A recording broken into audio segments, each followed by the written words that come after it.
আমাদের কাছে প্রাথমিক তথ্য যেটা, সেই তথ্য অনুযায়ী যেটা আমরা জানতে পেরেছি এ পর্যন্ত জিজ্ঞাসাবাদ করে, যে বইগুলো সাধারণত যে প্রসেসে করা হয়, ন্যাশনাল কারিকুলাম টেক্সট বুক বোর্ডের এখানে উৎপাদন, বিতরণ এবং নিয়ন্ত্রণ নামে একটা শাখা আছে, যে শাখা থেকে যথাযথ যে ওপেন টেন্ডারের মাধ্যমে কার্যাদেশ প্রদান করা হয় বিভিন্ন প্রেসকে। প্রেস বইগুলো ছাপায় এবং বাঁধানোর পরে এই মাউসির মাধ্যমে সেটা বিতরণ, অর্থাৎ সেই ডিস্ট্রিক্ট লেভেলে, জেলা লেভেলে যে জেলা শিক্ষা অফিসারের কাছে সাধারণত প্রেরণ করে থাকে।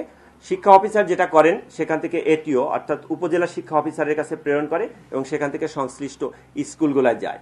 তাই এর ভিতরে যেটা, যে এই পরিবহনের ক্ষেত্রে, যে পরিবহনের জন্য একটা যাদের উপর দায়িত্ব প্রদান করা হয় তাদের ক্ষেত্রে, সেই ক্ষেত্রে আমাদের প্রাথমিক অনুসন্ধানে যেটা আসে, যে এখানে একটা চক্র আছে, যে চক্র পরিবহনের সময় যে বইগুলো নিয়ে যায়, সেখান থেকে অতিরিক্ত যে বই, সেই বইগুলো ফেরত এনে খোলা বাজারে তারা বিক্রি করে এবং খোলা বাজারে এই যে অসাধু চক্র, তারা সেখানে জমা রেখে পরবর্তীতে তারা বিভিন্ন জায়গায় সেটা উচ্চ দরে বিক্রি করে থাকে। তা আমরা যেটা করব, যে বিজ্ঞ আদালতে আমরা একটা আবেদন দিব যে বইটা যেন আমরা বিজ্ঞ আদালতের আদেশ মোতাবেক আমরা ন্যাশনাল কারিকুলাম টেক্সট বুক বোর্ডকে ফেরত প্রদান করতে পারি, এবং ফেরত প্রদানের করলে তৎপরবর্তী তারা হয়তো সেই ক্ষেত্রে ব্যবস্থা নেবেন। তবে এই ক্ষেত্রে বিজ্ঞ আদালতের আদেশের উপরে আমরা ব্যবস্থা নিব।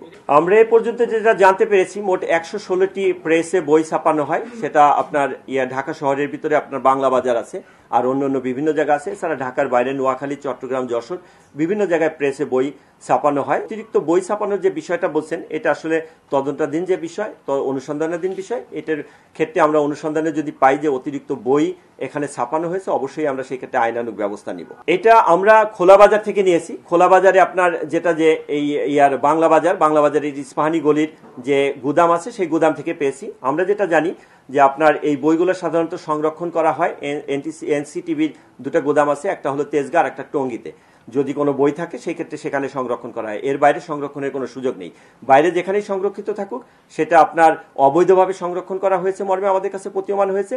আর এটার সাথে অন্যান্যদের যে সংশ্লিষ্টতার যে বিষয়টা বললেন, সেটা তদন্ত সাপেক্ষে যদি কারো সংশ্লিষ্টতা থাকে, তারাও আইনের আওতায় আসবে। আমরা যাদেরকে গ্রেপ্তার করেছি, প্রাথমিকভাবে জানতে পেরেছি সিরাজুল ইসলাম উজ্জ্বল নামে যে ব্যক্তি, যাকে গ্রেপ্তার করা হয়েছে, মূলত যার গোডাউন থেকে আনা হয়েছে, তিনি 10 বছর পূর্বে একই কার্যক্রমে এর আগে একবার গ্রেপ্তার হয়েছিলেন। গ্রেপ্তার পরবর্তী সেই খোলা বাজারে বই মজুতদারি করে এবং এক একটা বই 10 টাকা 12 টাকা করে কিনে উচ্চ দরে 80 টাকা 85 টাকা করে বিক্রি করে। এবং বিতরণের ক্ষেত্রে, পরিবহনের ক্ষেত্রে কারা এই অনিয়মের সাথে সংশ্লিষ্টতা আছে, তাদেরও কিছু নাম পেয়েছি। তাদেরকে আইনের আওতায় আনার বিষয়টা আমাদের প্রক্রিয়াধীন রয়েছে।